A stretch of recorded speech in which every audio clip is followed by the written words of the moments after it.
Bạn xui xray tập thể rủi ro tại mà đámនេះនៅឯអត់ទាន់សម្អាតសបើខាងនេះហើយស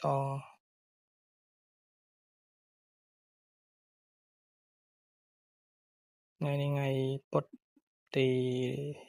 12ខែ11 2025វេលាម៉ោង10ជាងហើយស្មើនេះសម្រានស្ងាត់សុខភូមិហើយនៅតែខ្ញុំកំពុងតែធ្វើការអត់មានពេលថ្ងៃពេលយប់អីទេថាការងារតទៅហើយម៉ូតក៏បើនេះស្រោមឈើទៅស្រោមឈើនោះខ្ញុំអត់ទាន់ម៉ូតនេះមាននៅក្នុងស្តុបមានស្រោមឈើសិតតែស្រោមឈើ3ដើមជាប់គ្នានេះតែម្ដើមនេះមានចាស់ហើយមានចាស់ហើយនៅតែ2ដើមនេះទេហើយម្ដើមនេះមានចាស់ដែរអូ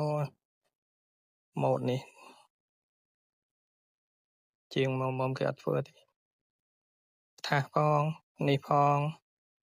ហើយនឹងក្រោយនេះទៀតប្រើពេលយូរគាត់នៅធ្វើនេះធ្វើពណ៌នេះបានម្ដងអរគុណច្រើនបងដែលតែងតែគាំទ្រនៅស្នាដៃខ្ញុំបាទជាងទីខេត្តត្បូងឃ្មុំអរគុណច្រើនជូនពរបងមិនថាភ្ញៀវចាស់ភ្ញៀវថ្មីនិងអ្នកដែលមិនទាន់ទិញអីជូនពរ